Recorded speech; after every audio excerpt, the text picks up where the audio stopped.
I know it's been 2 weeks, but I'm back, and I know what you guys are all thinking. You're just like, yes, he's back. And I am back. I am here to make some new videos for you all, because I know that you've all just been so sad without any videos from me. And here I am to present you all new video.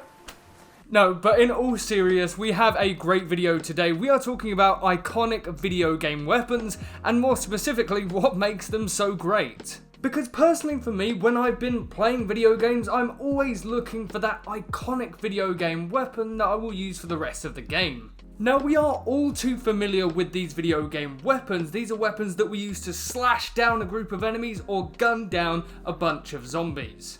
But there are always those special weapons, those ones that you refrain from using, perhaps due to the fact that they don't have enough ammo, or they just generally lack ammo in general. However, on that rare occasion that you actually do pull out this weapon, you will have the time of your life, alright? As you plunder your sword into the guts of your enemies, or you use a shotgun to blow out their brains. Well, that's why I'm here today, to talk about iconic video game weapons, but more specifically, what makes them so iconic.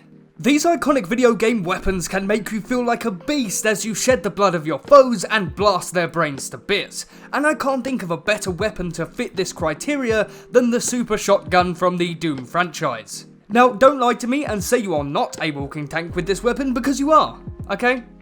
Okay, because you are.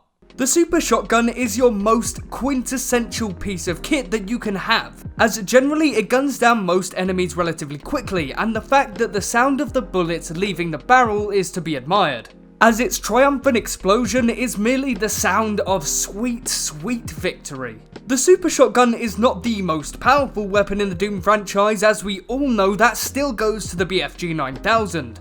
But the BFG barely holds one shot, and generally a player will shy away from using the BFG unless they are in serious trouble. The super shotgun is my old reliable, a gun which can pack a punch against any enemy and still have enough ammo to not be a one-time thing. I also really like the redesign that Doom Eternal brought to the table, which was very nice indeed.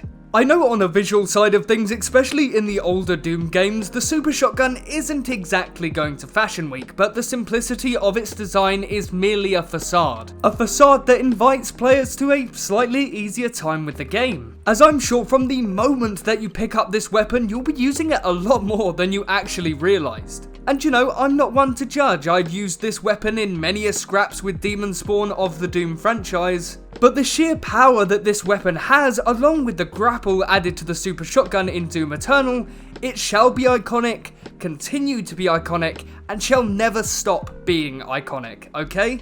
The energy sword introduced in Halo 2 falls into the same category as the super shotgun from the Doom franchise, and that's the fact that it's iconic as hell. I personally just really like the energy sword's sleek and slender design. I think the colours as well, just beautiful. I love them. And I do understand that the weapon has seen some changes through its iterations in the Halo franchise. And now honestly that may be for better or for worse, I'm not too sure at the moment. But one thing I can say, and I know is true, is that the energy sword is the most iconic thing in Halo. Like when I see it somewhere, just anywhere, if I'm in the street and I see an energy sword for some reason, I'll be like, Halo. And you just can't deny it, because it is identifiably Halo.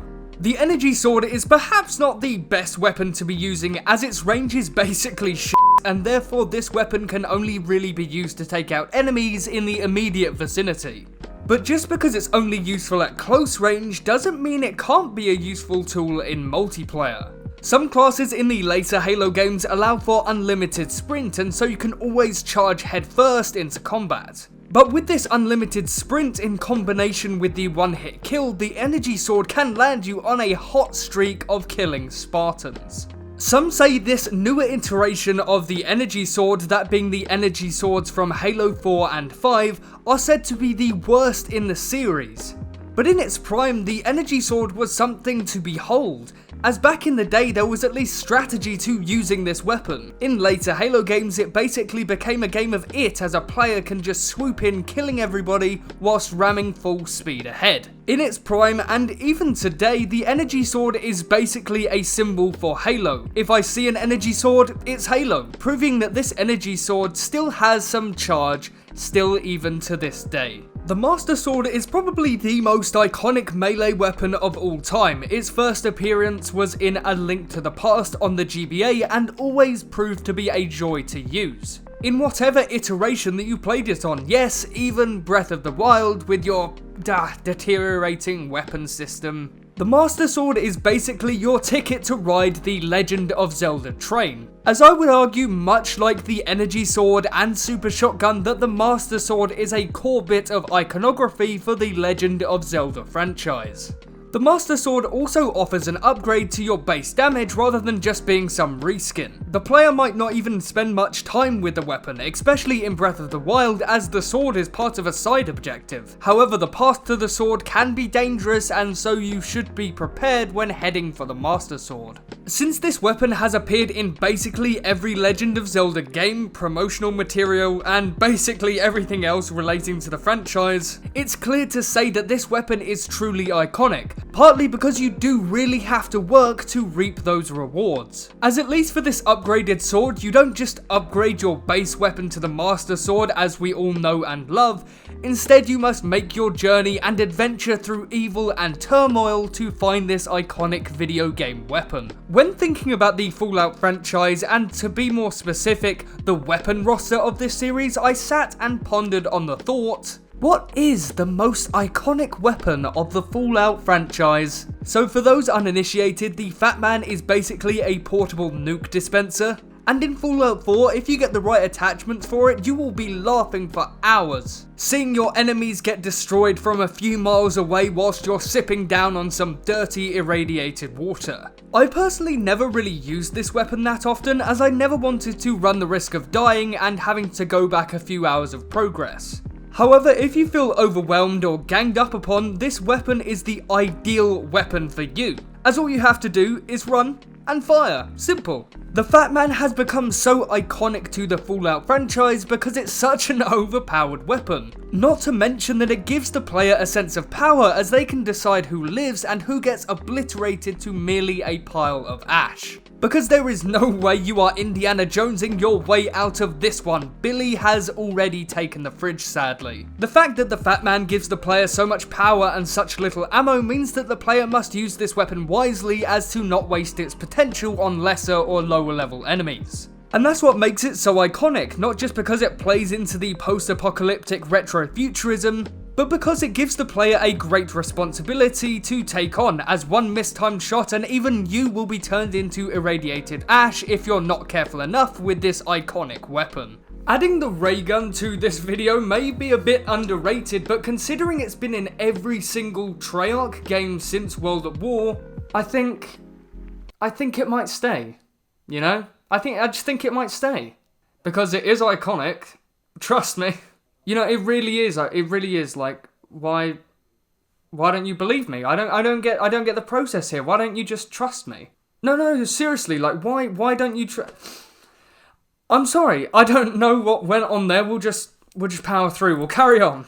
The Raygun is iconic can get with the zombies community. We've all been using this weapon since we were little children back in 2008, but now in 2021, we are all adults. Well, just barely. We are barely adults. This wonder weapon has been in our arsenal for many years now, as we've used it to train a horde of the undead or camp in a corner with a group of friends and survive as long as we can. Much like the energy sword, the Raygun has had many iterations with differing pros and cons, apart from the Black Ops 4 Raygun, which was a solid choice and my old reliable, if you will. When Pack-a-Punch, the Raygun is exceedingly powerful, especially in combination with the perk PhD Flopper. PhD Flopper it has been removed from the newer iterations in the series as of late, But PhD would absolve all of the Raygun splash damage when firing too close to oneself. And it's such a shame that this perk has been removed from the series, as if it was back in Cold War, the Raygun would unleash its full potential,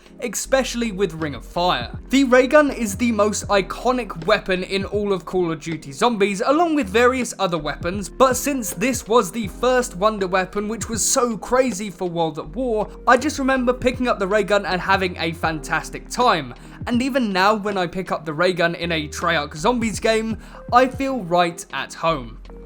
Now, I'm not too sure. Oh, I hit the mic. Now, I'm not too sure if this is cheating, but we'll roll with it. And do you know what? I've said that so much. If this channel even gets popular, I will start making merch. Is what I shall do. There will be merch everywhere. So if this channel, you know, blows up, buy the merch, stick around. It'll be great. It'll be good. It'll be good to see you around. But honestly, the blue shell can cause you so much pain. It is unbearable if you're just about to be in first and you get hit by a blue shell. The pain that soars through your veins is just unimaginable. But of course, the blue shell is very iconic with the Mario Kart franchise, and so that's why I've brought it on to this video. Not necessarily because it's a weapon that you can always use, it is technically an item, but we will roll with it.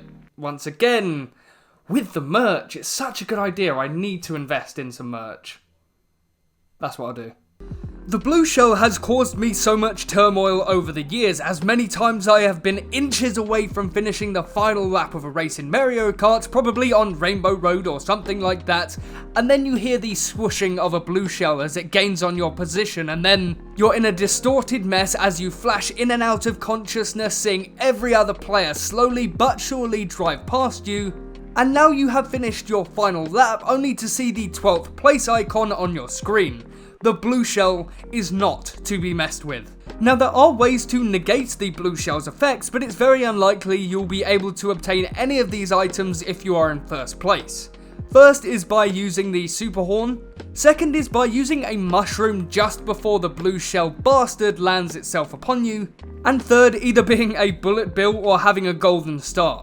Obviously, from this description, you might be wondering why the blue shell is even being mentioned, and that's because of the satisfaction you get from using it on your friends in local co-op, as you see their jaws drop, eyes are wide open, oh, and a rage-filled shout that ensues. This weapon is so iconic because it is so satisfying to use on your friends and family, but as soon as you know that this blue shell is coming for you, the only thing that you feel is dread, sheer dread.